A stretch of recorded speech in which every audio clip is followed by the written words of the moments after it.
El Zapotillo va, dice López Obrador. El arranque de los nuevos ayuntamientos y el equipo de Enrique Alfaro. El nuevo acuerdo comercial que sustituirá al Telecán. Y además, le quitan al PAN para darle al PRI y pueden venir más sorpresas. Acompáñenos en Controversia.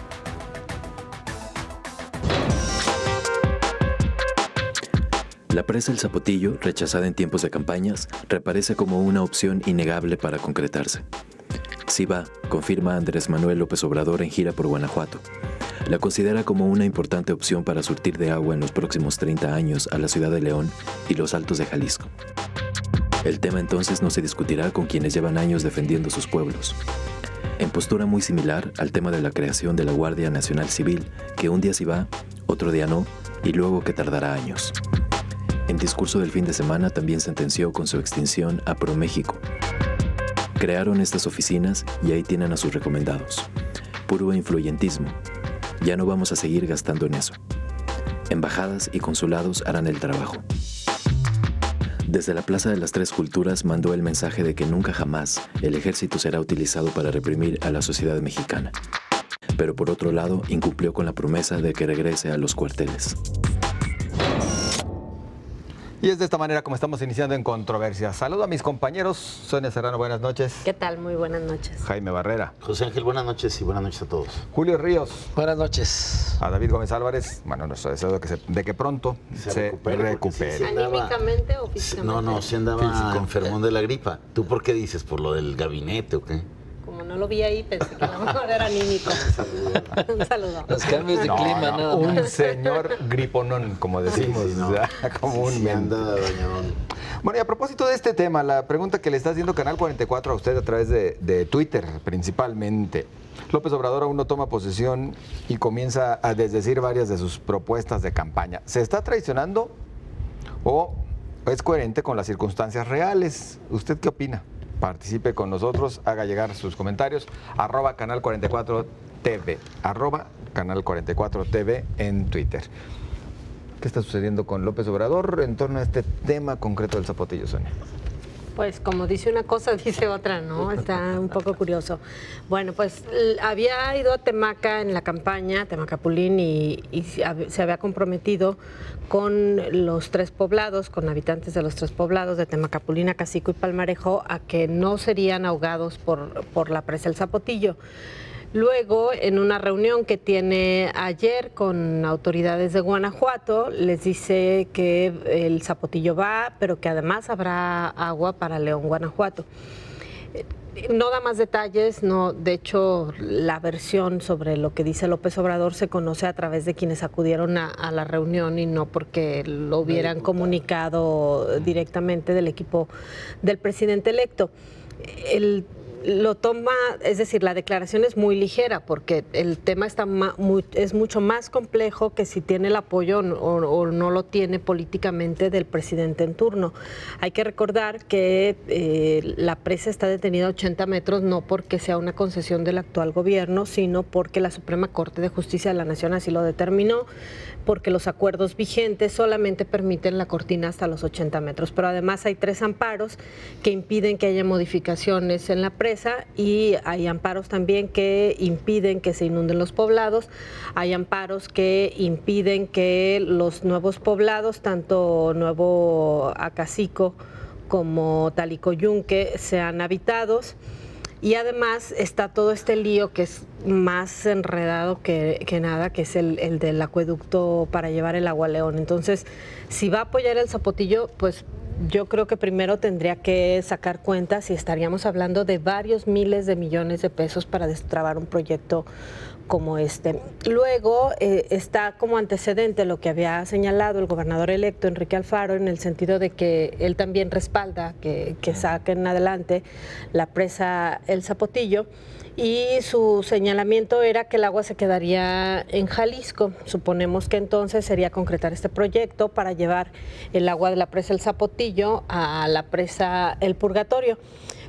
Pero para esto pues también Jalisco tendría que volver a endeudarse para terminar con el purgatorio que está detenido, y habría que ver cuánto significaría la conexión entre una presa y otra y cómo se resolvería el tema del agua para la zona de los Altos, que se iba presuntamente a resolver con el tema del acueducto. Es decir, no está tan sencillo. Los derechos de vía no están liberados.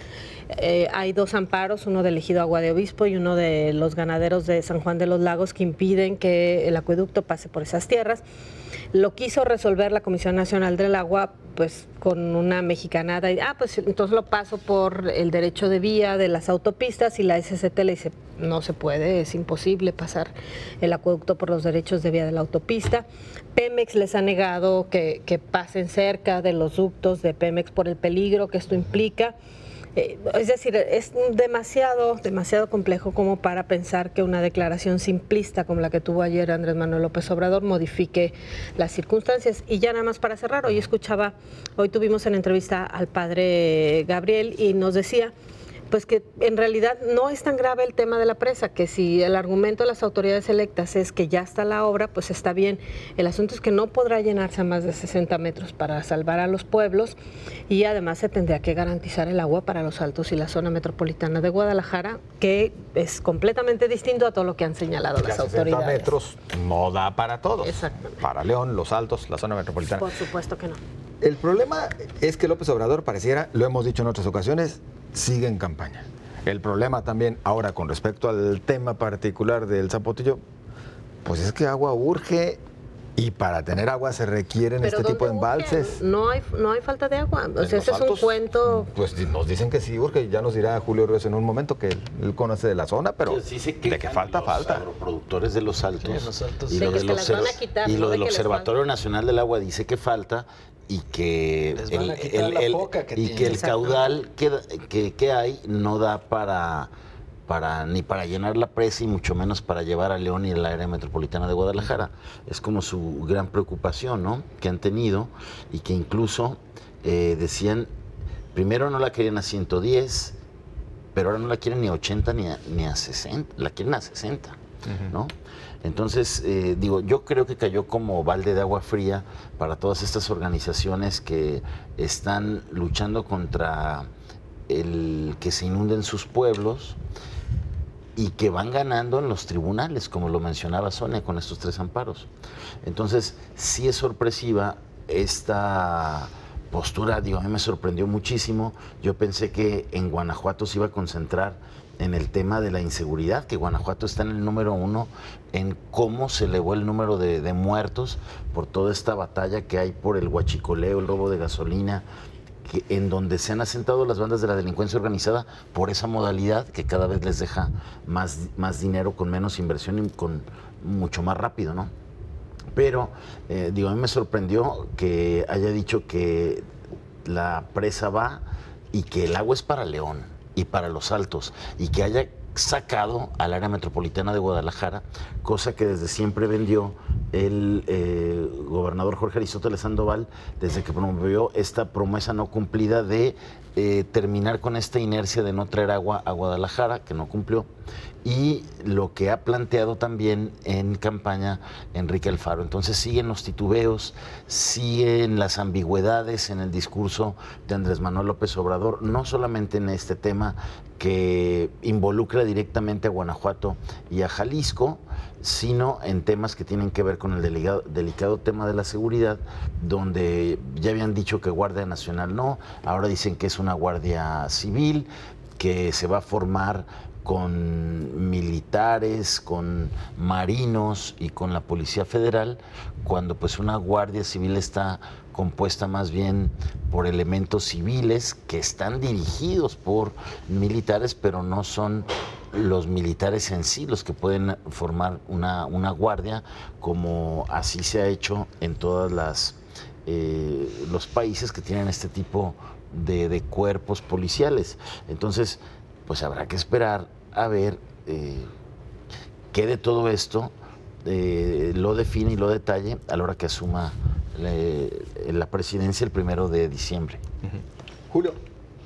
Bueno, pues en los dos temas vemos cómo está cambiando de discurso de forma constante López Obrador por intentar quedar bien con todos, lo cual siempre es muy complicado en política. Se tiene que tener una postura, irse por ella, y en este caso lo vemos muy ambivalente y esto sí preocupa. En el caso del ejército, ya lo dijo bien el señor Jaime Barrera, está muy bien esto de que el ejército no vuelva a reprimir jamás al pueblo de México. Eso sin duda es un clamor que todos compartimos, porque ya ha habido capítulos oscuros y muy tristes, pero también se contradicen algunos términos, porque esto de ejército de paz pues choca, incluso porque pues no está diseñado para eso un ejército, y lo de la Guardia Nacional, ya lo decía bien Jaime Barrera, que pues en cierto modo, aunque haya elementos civiles, es el ejército el que tiene el vaivén, y aquí pues en este vaivén también está contradiciendo a Durazo, que ya había dicho que esto no se podía hacer de la Guardia Única, y vemos que también dice que no. En lo de Temaca, a quien en este caso con quien chocó es con Carlos Lomelí, porque bueno, hay que recordar primero que esto decepciona a la gente de Temaca, que veía en este triunfo de López Obrador un respiro, una ilusión después de 12 años de que estuvieron con esta presión de la presa, y en esta intención de quedar bien con todos, pues dice que va con este embalse, y que incluso se concuerda con la idea de Alfaro de los 80 metros, y rompe la ilusión, y también está contra lo que dicen sus colaboradores, porque Carlos Lomelí estuvo en Los Altos el pasado sábado para tomarle protesta a los regidores de Morena de esa región. Estuvo incluso con María Alcaraz, la traía muy cerca. Ella es una líder de Temacapulín y que es regidora electa por Morena en Cañadas de Obregón, y ahí se comprometió, lo entrevistaron los medios locales, a que habría un referéndum para ver este asunto, si iba o no la presa. Y resulta luego, entonces, de sopetón, de golpe y porrazo, que dice López Obrador que no, que nada de eso, que va a la presa. Entonces, ya lo decía bien Sonia, es una enreda legal, así que no está tan fácil, pero debe reconsiderar también su postura en este caso López Obrador, porque lo que le piden los habitantes es una serie de mesas de trabajo, que vuelva a visitar la comunidad. Le recuerdan que en 3 ocasiones que visitó Temacapulín se comprometió a no inundar los poblados, a no ir por la presa, y esto lejos de darle la puntilla a Temacapulín, al contrario, no se van a rendir los habitantes. Por lo pronto, ya el próximo jueves en el Congreso del Estado van a estar presentando un libro de los años de lucha, Temacapulín desde dentro se llama, y ahí van a dar su postura, van a dar su posicionamiento sobre esto que para algunos es una traición. Y desde el grupo parlamentario del PRD, la diputada Verónica Juárez Piña recuerda que en 2010 López Obrador dijo que impulsaría desde el bloque de legisladores que simpatizaban con su proyecto para que se cancelara la construcción. Luego en 2017, bueno, prometió que no se inundarían los pueblos, y pues ahora con este otro planteamiento que se hizo en Guanajuato. Muchas gracias a ustedes por su participación. En unos instantes les damos lectura. Por lo pronto tenemos que ir a esta pausa.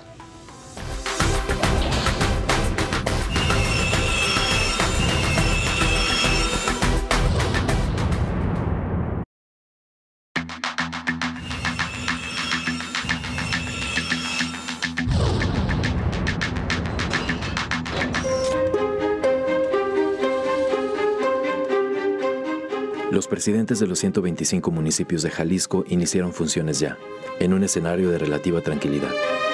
Varios del interior del estado, incluyendo los independientes de Villa Corona y Sayula, fueron los únicos en hablar de austeridad y anunciaron que se bajarán el sueldo. En la zona metropolitana, con 2 reelecciones, no hubo sorpresas, e incluso en el caso de Guadalajara se advirtió un reparto democrático de comisiones. Caso contrario a lo ocurrido en Tlaquepaque, donde a la oposición le dieron parques y jardines, la taurina y de nomenclatura. El tema de seguridad está en el ojo del huracán, y por lo tanto Ismael del Toro advierte que el centro de mando C5 está en riesgo de no concretarse. Antes de entrar en materia, su comentario, muchas gracias a quien hace llegar también su opinión a propósito de lo que platicábamos en el anterior bloque. López Obrador aún no toma posesión y comienza a desdecir varias de sus propuestas de campaña. ¿Se está traicionando o es coherente con las circunstancias reales? Lo que pregunta Canal 44, dice Harry Haller. Lo segundo, y deberíamos entenderlo así también, sin petróleo pegados a Estados Unidos, dependemos tanto de ellos, además de que no nos podemos poner tontos, dice, contra ellos, por muy Panchos Villa que nos creamos porque nos aplastan, y luego el fuego amigo, y los ardidos, y el chayote contra su gobierno. No, bueno, entonces todo en contra de Andrés Manuel López Obrador, de acuerdo con lo que nos dice Harry, gracias. También hay otro comentario que recibimos, es el de quien se firma en Twitter como @MichelGDL, y él más bien nos envía 2 hashtags. Uno dice Churin Churin Funflies y el otro dice AMLO. Muchas gracias por participar. Y también opine acerca de este otro tema. Arrancan nuevos periodos para las alcaldías en Jalisco. Se debe exigir más a los presidentes municipales reelectos. ¿Qué se espera de los nuevos alcaldes? Es lo que está preguntando Canal 44 y En Controversia. ¿Hay que exigir más a los reelectos? ¿Qué se espera de todos? ¿Qué cambia? Naturalmente, yo creo que los que tienen la oportunidad de aumentar 3 años más su gestión, tienen la oportunidad de consolidar proyectos y pues aprovechar que los ciudadanos les dieron una segunda oportunidad en un verdadero plebiscito, ¿no? De continuación. Y bueno, ya hablábamos la semana pasada aquí un poco cuando veíamos en perspectiva el inicio de estas administraciones municipales que iniciaron ayer lunes, y bueno, además de los grandes retos que tienen en seguridad, ¿no? Como lo decíamos la otra vez, y lucha anticorrupción, tienen también como 2 agendas muy importantes. Una que también adelantábamos la semana pasada, cómo eficientar y bajar el gasto corriente en nóminas y estructuras municipales para invertir más en los servicios públicos y en infraestructura que detone inversión privada en los ayuntamientos. Hay que recordar e insistir, Jalisco está en el top de los estados con más burócratas municipales por cada 100,000 habitantes. Esa es la prueba más clara que hay que trabajar ahí, en adelgazar nóminas y eficientar ayuntamientos. También estos alcaldes, estos 125 alcaldes inician como, vamos, para ser justos, 97 de 125 ayuntamientos tienen contraída deuda, que si la sumamos, ubican a Jalisco en el número 1 de deudas municipales. En el top 10 de municipios más endeudados está Guadalajara, Zapopan y Tonalá en ese orden, con más de 1,000 millones de deuda. Tonalá le falta poquito para llegar a los 1,000 millones.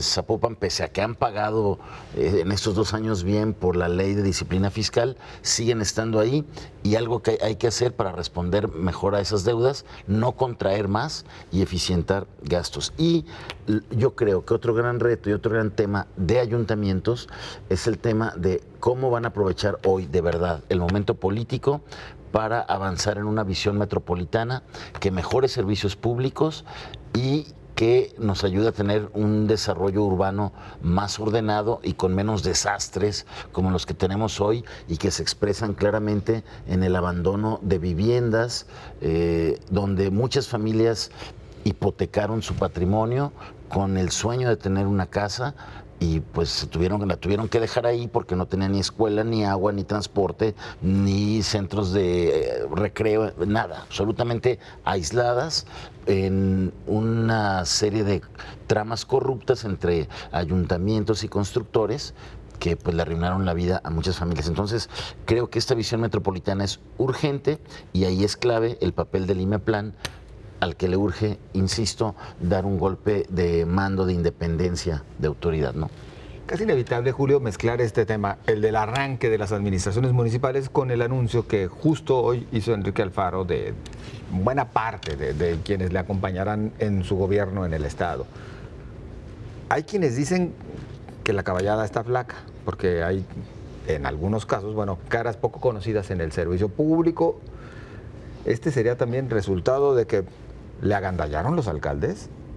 ¿O qué está sucediendo?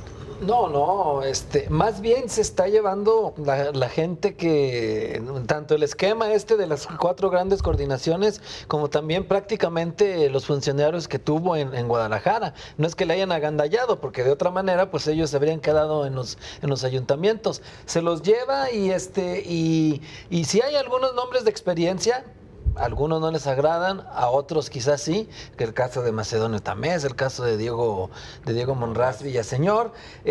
También hay rostros frescos, que yo creo que es positivo. Sin sorpresas. El de Enrique Ibarra también es de los que tienen experiencia, por supuesto, y que también pensé que los frescos, no. Obviamente entra en los de experiencia. De los rostros que refrescan. Otros rostros frescos que iniciaron con él en Guadalajara, como en el caso de Patricia Martínez, por ejemplo, entre otros más. Finalmente no hubo sorpresas, ¿no? Los nombres ya habían estado muy mencionados en los medios, en las columnas de Trascendidos, en las charlas de café. Se lleva este esquema que a mí me parece innovador, el de las 4 grandes gabinetes, con gente, como te digo, de experiencia, con rostros nuevos. Hay algunos que me parecen interesantes. El caso de Margarita Sierra a mí me parece que tiene credenciales para estos asuntos de participación ciudadana desde mi punto de vista. Y a mí no me pareció malo el gabinete, desde mi perspectiva. Y regresando al tema de los ayuntamientos, Sonia, bueno, sin duda también arranca no solamente los ayuntamientos, sino la carrera rumbo al 2024. Sí, de hecho a mí me parece que la forma en que quedan conformados los equipos deja por primera vez muy claro quiénes son los grupos adentro del Movimiento Ciudadana. Me parece que por primera vez se marcan ya territorios en un proyecto más bien rumbo al siguiente proceso electoral. Vemos, por ejemplo, esta alianza muy fuerte del grupo de Ismael del Toro con el Partido Acción Nacional y con algunos de los que fueron diputados en el actual Congreso, que pues son los que finalmente conforman la parte fuerte de su equipo. En el caso de Enrique Alfaro, pues se lleva a quien ha venido trabajando con él desde hace tiempo, todos los de este mundo hipster que encabeza Hugo Luna, y algunos también de quienes fueron ya funcionarios con él. Y en el caso de Zapopan, pues le permite el que haya más espacios a Pablo Lemos sacudirse de encima al todo el personal que le habían metido la gente de Morena, que le había metido Clemente Castañeda y Fabiola Loya. Ya se deshace por fin de ellos, baja muchísimo la nómina y además seguramente va a poder llenar algunos de esos espacios con gente sobre la que él tenga más control. En el caso de la forma en que se integran los gabinetes, a mí me parece que la experiencia que nos deja sobre todo Guadalajara son con estas coordinaciones generales como encargados de todo, pero que no se hacen responsables de nada. Y esto me parece que fue muy en detrimento de la calidad de vida de los tapatíos. Yo no me parece que el haber dividido el gabinete de esta forma le haya dado más fuerza a las acciones que se emprenden desde todas las áreas que dependen de un solo coordinador. Por el contrario, me parece que se estableció una relación mucho más hacia arriba que lo que sería si cada uno de estos funcionarios le tuvieran que rendir cuentas directamente al presidente municipal, porque lo que vimos, además por el perfil que tienen cada uno de estos coordinadores, es que se hacían cargo de su imagen y de lo que les implicaba nada más a ellos, y lo demás abajo les tenía completamente sin cuidado, lo cual en un ayuntamiento es muy delicado porque estamos hablando de los servicios directos que se le deben prestar a la población. No sé si en el caso del gobierno del estado sea un mecanismo mucho más eficiente. Ya vimos, por ejemplo, en el gobierno actual de Aristóteles Sandoval, que estas supersecretarías tampoco funcionan, porque lo único que hacen es encarecer la estructura de gobierno, elevar el nivel de los sueldos, porque creas funcionarios que están por encima de los secretarios y que por lo tanto tienen que tener percepciones superiores, pero que además tienen que tener más secretarios particulares, más choferes, más escoltas, más personas que les lleven a los niños a las escuelas, etcétera. Y lo vimos desde Emilio, inclusive. Sí, exactamente. Y en cuanto al perfil del gabinete, me parece un perfil bajo de la mayoría de los funcionarios. Yo la verdad esperaba decisiones más importantes por el lío y lo complicado que va a estar gobernar Jalisco. Me preocupan algunos temas, por ejemplo, que le deje la educación a la ultraderecha. Sí, me parece que son temas que nos deben preocupar a los jaliscienses, pero bueno, pues ya iremos viendo sobre la marcha cómo funciona. ¿Algo sobre el gabinete? Sí, a ver, creo que la creación de un nuevo piso burocrático en el gobierno estatal sí le da al gobernador un tramo de supervisión, hablando en términos gerenciales, un tramo de supervisión más corto. Le va a pedir cuentas a 4 y no a más de 20 secretarios, como es la dinámica hoy. Y ahora se corre el riesgo de que haya más secretarios, porque se va a desintegrar la Fiscalía y ahí van a ser 2. Se va a desintegrar CEPAF y ahí van a ser 3.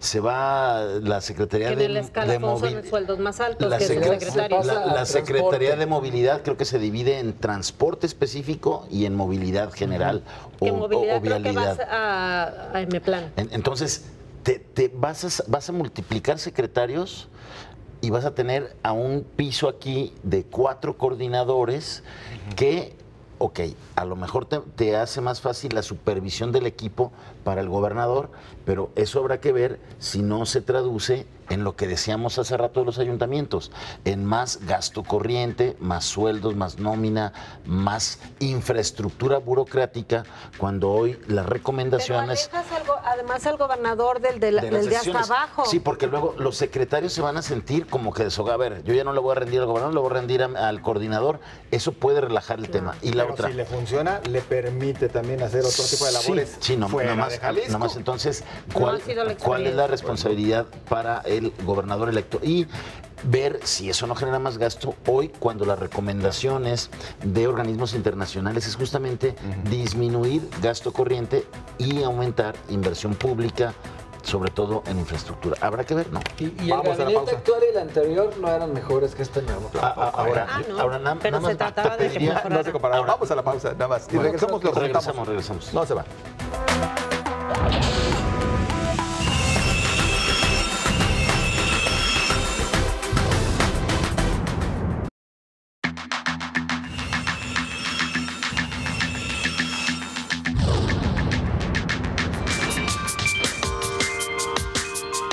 Sorpresivamente, el Tribunal Electoral del Estado de Jalisco otorgó una representación más al PRI en el Congreso del Estado en detrimento del PAN. El diputado visiblemente afectado por la decisión del Tribunal, el panista Héctor Cortés Berumen, aseguró que su partido tiene posibilidad jurídica y argumentativa para tener 9 diputados, y eso se hará valer en la sala regional, dijo textualmente. En el PAN siguen pensando que, extrañamente, el fallo ya estaba confirmado a favor del blanquiazul y la mano poderosa de alguien. Incluso se habló del gobernador Aristóteles Sandoval, quien habría estado influyendo para que la decisión cambie. Mientras corren las impugnaciones y la protesta del PAN, el diputado será Manuel Alfaro Lozano, exsecretario particular del gobernador del estado. La integración de las 62 legislaturas será con 14 diputados de Movimiento Ciudadano, 8 del Partido Movimiento Regeneración Nacional, 7 del PAN, 5 priistas, 2 del PRD, 1 del Partido del Trabajo y 1 del Partido Verde. Y todavía falta mucho más, porque hay que ver qué determinan el regional y el federal. Hay quienes, sí advierten la posibilidad de que inclusive sea a Movimiento Ciudadano a quien se le retire también una diputación, la cual podría irse o a Morena o al Partido Verde. Y todavía hay otros que lo ven con un margen mayor, que hablan de que le podrían quitar 2 a Movimiento Ciudadano y 2 al Partido de Acción Nacional, y se distribuirían entre Morena, el PRI y el Partido Verde. Pero nada más respecto al tema anterior, ¿quedaste con algún comentario? José Ángel, nada más, a ver, en el tema también de la coordinación de seguridad, que sin duda es la coordinación que más exigencias y en menor tiempo tendrá que dar por el tema tan crítico de la violencia y la inseguridad, sí surge la pregunta de qué pasará con esta promesa de campaña de Enrique Alfaro de tener una fiscalía autónoma, porque una fiscalía autónoma no le debe de reportar ni al gobernador, menos a un coordinador de seguridad. ¿O será que el nombramiento de Macedonio implica que se va a tratar de prescindir de esa figura que ha sido la mayor exigencia de los organismos de la sociedad civil para fortalecer el sistema estatal anticorrupción y para cumplir con el combate a la impunidad, que es otra, sin duda, de las mayores exigencias de la ciudadanía? Eso abre la puerta, o sea, ¿cómo funcionaría un tema de la coordinación con una fiscalía autónoma, o el fiscal autónomo se va a quitar la marcación de Macedonio Tamés, que es el coordinador de seguridad. Se coordina el asunto de la seguridad, o sea, del operativo, no, porque pues la Procuración de Justicia sí es autónoma, más bien va por ese lado, tengo entendido. Lo operativo, las estrategias de prevención, de reacción, de todo este asunto. Habrá que ver. Es por donde va. Julio, a ver, en el tema de este bloque, le quitan al PAN por lo pronto para darle al PRI, pero seguramente viene mucho más. Por lo pronto, ahí es donde pues muchos cuestionan o se preguntan qué tan maleable es la ley o hasta dónde esto es susceptible de la negociación política. Se termina esta era, por ahora, de los Cortés, que pues ya habían ligado varios años en diferentes cargos, casi todos plurinominales, y que, bueno, en este caso es lo que comentan los panistas, que no había mucho sacrificio a veces de su parte para el partido, pero esos son asuntos del blanquiazul.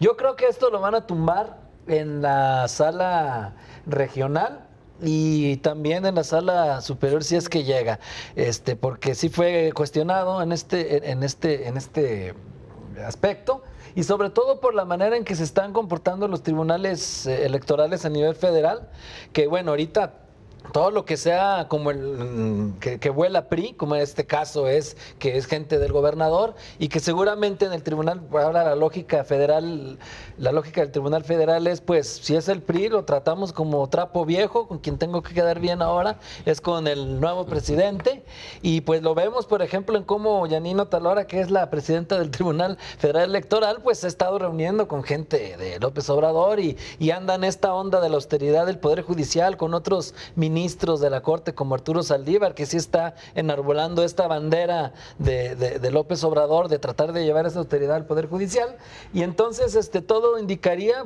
que en esta, tanto por el asunto político, porque ya vimos que lo político parece que es lo que priva en los tribunales electorales, por este lado yo creo que quizá lo tumben no quizá, lo van a, es lo lógico que viene. Entonces, que va a ocurrir. No ocurre esto, ni le dan a otro, ni le tumban a más, ni a Movimiento Ciudadano le tumban a nadie. No, se ve difícil ya que tumben otro. Quizá lo que va a ocurrir es simplemente que regrese a como estaba. El PAN vuelve a tener estos 8 diputados y el PRI se quedaría en 4 y quizá en 3, porque están coqueteando a cierto personaje del PRI para que se vaya a Morena, porque lo trataron muy mal en el PRI, para que sea coordinador ahí. Y también el PT, hay que recordar que ya se anuncia que va a tener 2, porque Arturo Herrera de Morena se va a ir al PT para hacer fracción y coordinar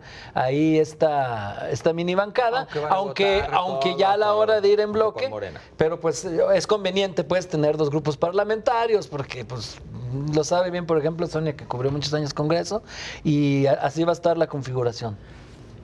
Era la diputada 41. Claro que no, yo siempre he sido una persona decente.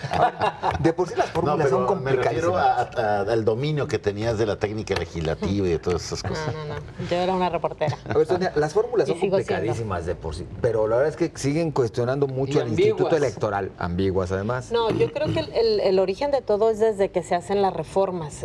Alguna vez platicando con algunos magistrados electorales decían que cuando se pudo haber subsanado esta la forma que permite interpretar la distribución. Oye, estamos hablando de matemáticas, no estamos hablando de cuestiones subjetivas. Exactamente, o sea, tú tendrías que establecer por tantos votos te tocan tantos diputados. Siempre ha quedado esta duda con respecto a lo que es la cláusula de gobernabilidad que se le da al partido, que se le daba al partido de la mayoría, luego también al diputado que le corresponde a cada uno de los partidos que alcanzan el mínimo para participar en el reparto de representación proporcional. Y, o sea, tan fácil que hubiese sido que desde la ley aclararas, este diputado que le asignas primero ya cuenta en el reparto que sigue o no cuenta. O sea, es algo súper sencillo y los diputados no lo hicieron. ¿Por qué? Pues justamente porque entonces les quitas el margen de negociación, que es lo que nos lleva a las circunstancias en las que estamos ahora. por supuesto que cada quien cuenta la versión que quiere, ¿no? Hay quienes señalan que el tribunal no alcanzaba a salir el año, que ya tenía para pagar la nómina hasta hace poco y que el gobernador les va a dar lo que les hace falta a cambio de esta decisión que tome el tribunal de meter a quien era su secretario particular, que es Manuel Alfaro. Pero luego también está esto que mencionaba Julio con respecto a los conflictos que hay en el Partido Acción Nacional y que si José María Martínez pues se la jugó para afectar a Hernán Cortés.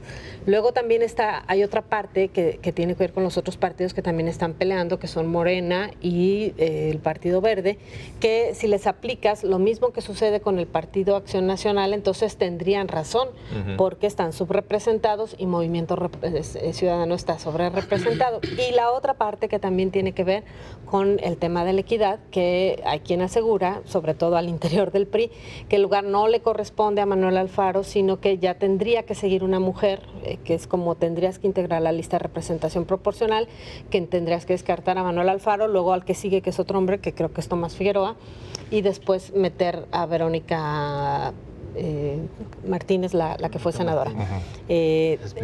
Entonces, me parece que el tema es muy complejo, pero justamente porque desde la legislación se deja ese margencito que les permita luego ir a las negociaciones políticas para algo que tendría que ser distribuido con base en las matemáticas. Aunque dicen que esto de la paridad sí está resuelto en la ley porque consideran que la asignación procederá de acuerdo a la lista que se elabore por el Instituto Electoral en forma descendente. Pero es que la lista se rehace hombre por hombre, ¿no? De quienes hayan obtenido el mayor porcentaje, dicen. Pero lo que pasa es que la lista de representación la vuelves a hacer cuando incluyes a los de repechaje, es decir, aun cuando sean por vías diferentes, la lista se llama igual. Es lo que alegan quienes, que volvemos a lo mismo. Tan fácil que sería que aclararas que la paridad se da desde que presentas tu lista de registro ante el Instituto Electoral con la que vas a competir por RP y que los de repechaje es asunto aparte, ¿no? Ahí ya no cuenta. Si el de repechaje hubiera sido mujer en vez de Jesús Hurtado, hubiera entrado entonces a Manuel Alfaro, pero no fue así. Pues es un tema que afecta directamente a la credibilidad y a la claridad de los tribunales electorales. Yo creo que de ahí deberían de partir iniciativas para dejar claro esto que planteaba Sonia. A final de cuentas es un asunto de aritmética, ni siquiera es un asunto de criterios, de homologar criterios. Es un asunto aritmético y ahí pues no hay vuelta de hoja. Yo creo que también al instituto ahí le ha faltado como que también gestionar y promover eso. Y aunado a toda esta lucha y jaloneados por los diputados, hoy conocimos que Jalisco no se libró tampoco de las Juanitas, ¿no? Ahí están quitando a regidoras, incluso a una alcaldesa que gana y ahora ya el que gobierna es el que... Yolanda Mesa y gobierna Gilberto Pérez, en Tenamaxtlán. En Tenamaxtlán. Entonces, bueno, ahí hay una serie de cuestiones que pues sin duda tienen que corregirse, ¿no? Es que se modificó la ley del IEPC, pero no la de administración pública. Entonces, pues ellos pueden seguir haciendo las suyas una vez que llegan al poder, ¿verdad? Sí, ahí tendría que haber una reforma, no en el Código Electoral, sino en la Ley de Gobierno y Administración Pública, donde especifique que las sustituciones deberían ser del mismo género. Y así se quitaría ese problema. Eso lo hizo el instituto, pero no se aseguró que estuviera que se haya reformado la ley. No, pues eso de los diputados habrá que, es otro parche que se debe de tener. Pero qué vergüenza, ¿no? Pues bueno, no legislan sobre las rodillas, ¿no? Nuestros señores representantes populares. Pero bueno, ni hablar. Y ahí, por cierto, ahora que comentaban las diferencias del PAN, se va a poner buena la contienda interna ahora con la aparición de Ramírez Acuña por la dirigencia del PAN Jalisco. A ver si luego lo platicamos.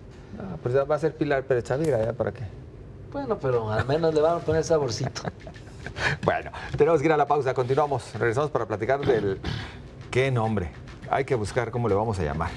No se vaya.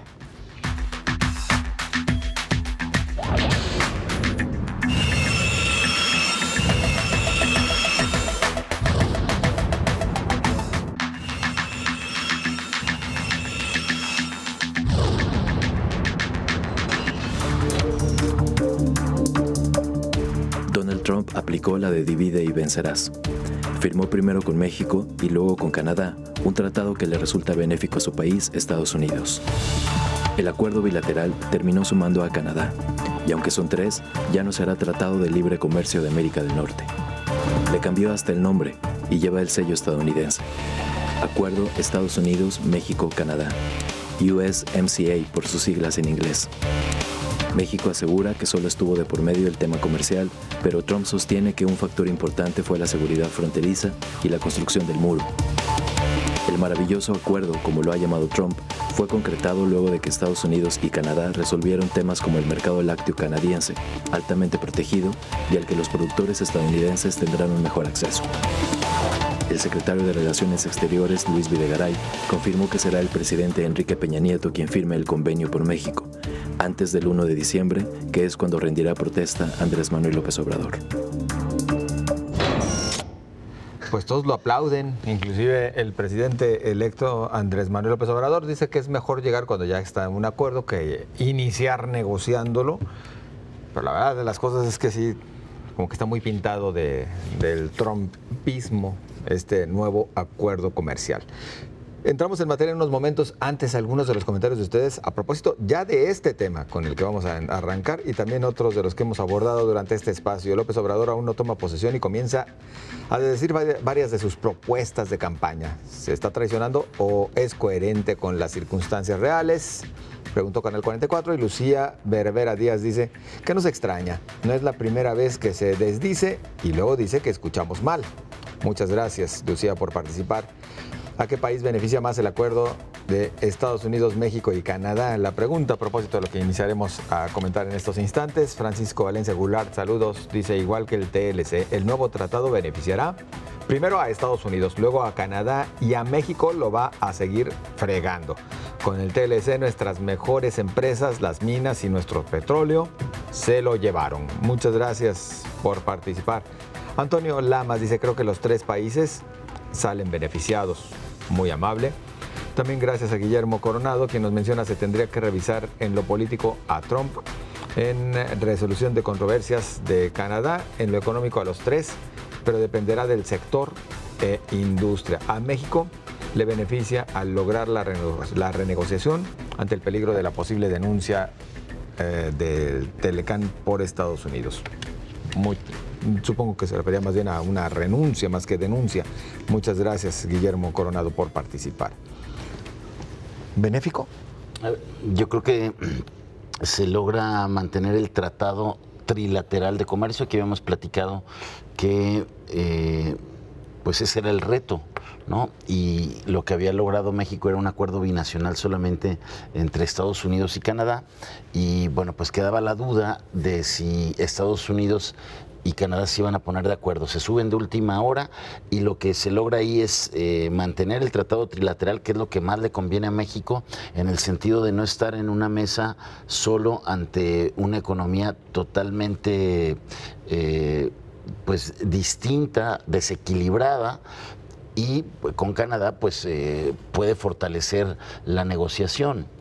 Y la otra, creo que si no se haya subido Canadá, incluso el acuerdo binacional que tenían Canadá y Estados Unidos haya podido estar en riesgo porque el Congreso tenía autorizado a Donald Trump de negociar un tratado trilateral, no un tratado binacional. Entonces ahí se haya perdido incluso lo que ya se había ganado en el acuerdo que firmaron primero Estados Unidos y México. En ese sentido, creo que pues le viene bien a México en esta transición y da certeza a los inversionistas de que van a seguir encontrando estas posibilidades de comerciar en esta zona del mundo donde se hacen la 4ª parte de las transacciones comerciales y sobre todo con el visto bueno del gobierno entrante. Creo que también eso es una buena noticia, que no hayan dado señales distintas o señales encontradas los negociantes salientes, que es Guajardo y Videgaray, y el señor Seade, que era el negociador entrante, ¿no? Entonces, por lo menos ahí están de acuerdo. Ya nada más falta ver que en las letras chiquitas que ya están revisando en el Senado, pues no nos encontremos sorpresas. Y en la versión en español, ¿no? Porque dicen que nomás se las mandaron en inglés. Exactamente, que no encontremos sorpresas, porque a mí me tiene un poco nervioso y preocupado que Donald Trump esté presumiendo tanto, como quedando bien con sus bases, ¿no?, electorales, de decir, ya ven, yo prometí que iba a cambiar este tratado horrible para Estados Unidos que nos perjudicaba muchísimo y ya lo cambié para beneficio de los trabajadores, de los inversionistas, ¿no? De algo horrible pasó a ser algo maravilloso. No vaya a ser cierto y entonces en las letras chiquitas pudiéramos encontrarnos muchas sorpresas que ojalá no. Y aún así, lo acordado puede cambiar bastante ya ahora desde el legislativo, que sí es el que tiene que decidir en los 3 países de alguna manera. Bueno, pero ya no puedes cambiar la esencia del documento. En realidad es lo apruebas o no lo apruebas, que va a ser muy complejo que ya lo rechacen los poderes legislativos de cada una de las naciones. Si yo estoy de acuerdo con Jaime, creo que la forma en que se aprueba de última hora y el que hasta ahora solo conozcamos la actitud de Donald Trump nos hace pensar pues que no sabemos dónde quedamos parados. Parece y si a gol, esto ¿no?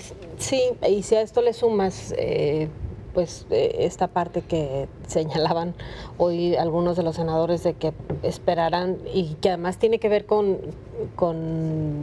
cuestiones hasta jurídicas, la versión en español, porque aún una buena traducción cuando se trata de aspectos técnicos puede ser diferente que una traducción ordinaria de cualquier texto.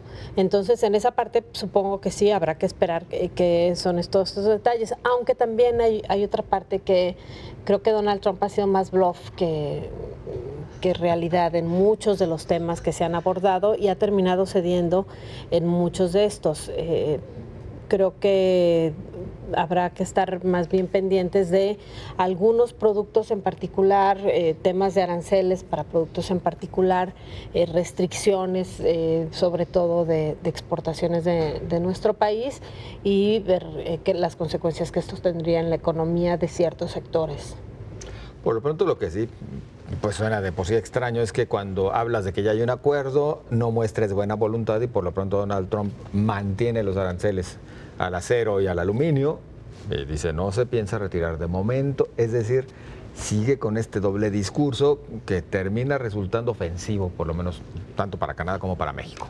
Sí, claro, además ya habíamos comentado y aquí que gana es Trump en este acuerdo, el USMCA, por decirlo de alguna forma. Y porque bueno, ¿por qué gana? Porque el contenido regional que ellos buscaban era el 80%. Queda en 75%, cualquiera diría, pues le bajaron un poco, pero aún así estaba en 60%, entonces suben, ¿no? También blindan lo de propiedad intelectual, las patentes, ahora están blindadas por 70 años, y bueno, México no es un país que produzca tecnología, pero aún así, pues también es un punto en contra. Y bueno, ya para aterrizar en la vida cotidiana, sin la teología financiera esta que dicen de los expertos, uno se preguntaría, pues, ¿en qué podría afectar? Hay 2 puntos que preocupan. El de los lácteos, por ejemplo, sobre todo por los productores jaliscienses, que hay que recordar que en México se ha visto azotada la industria lechera, y pues ahora se va a facilitar la entrada de fórmulas lácteas sin aranceles y con medidas de calidad que son inferiores a la norma oficial mexicana, lo que le ha pegado los precios de los lácteos nacionales y les ha restado competitividad durante estos últimos años. ¿Por qué? Porque quedan exentos este asunto de los sueros y las margarinas, sobre todo los sueros, que es lo que utilizan para estas fórmulas lácteas. Sin duda ahí va a venir otro golpe más a la industria lechera, lo cual es lamentable, no se protegió a los productores mexicanos. Y el asunto de lo automotriz también, porque se limitan cupos en este caso de producción a 2.6 millones de vehículos, sobre todo si son de carga o de transporte. Antes era 3.7 millones, tengo entendido, entonces le están bajando un buen al cupo. Entonces estos 2 puntos pues yo creo que son preocupantes porque afectan tanto a este asunto de los productores ganaderos como también a la industria automotriz mexicana, que como sabemos hay plantas distribuidas en diversos puntos del país, algunas muy cercanas, y entonces ahí son 2 puntos a considerar. le pega a los asiáticos de alguna manera, sobre todo en el caso de la industria automotriz. Exactamente. Y además también está limitado que ya no se puede hacer un acuerdo con China, por ejemplo, ¿no? Y con Venezuela, que nos preocupaba mucho. No, pero China era interesante porque claro. allá se necesita alimento para la cantidad de pobladores que hay y pues era un mercado interesante para un país como México que produce estas materias primas No prohíbe alimenticias. venderle, pero sí prohíbe un acuerdo comercial con China. Sí, no, exactamente, nada, los aranceles, todo eso sigue, entonces pues ahí resta cierta competitividad a la hora de estas transacciones comerciales. Sí, no, claro que puedes vender, pero el asunto del, Claro. Falta del mucho acuerdo. Ahora sí que desglosar, ¿no? Porque son sobre todo 60 rubros diferentes que Sí, claro, cambian claro. y demás. Está muy... ¿En qué queda el tema del salario? Porque los mexicanos sí estaban entusiasmados, ¿no? La clase trabajadora mexicana decía, esperemos que ahora sí los de allá arriba exijan que se pague más acá. Ese es el tema que Andrés Manuel López Obrador dijo que vino a cuidar, ¿no? Que en la negociación él apoyó el tema del tratado porque había cuidado el tema salarial a diferencia del primer tratado y el tema, otro tema era adecuaciones y ajustes en el tema energético.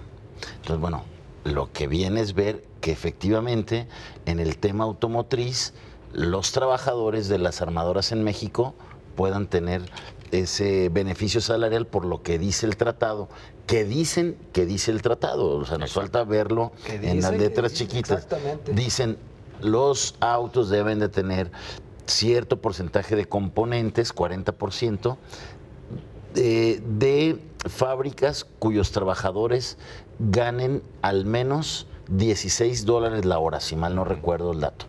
Entonces, habrá que ver si eso pega y hay que ver cuántos trabajadores de esa industria se ven beneficiados con ese salario y si de verdad en este nuevo acuerdo comercial trilateral el mayor incentivo de inversión en México dejan de ser los bajos salarios.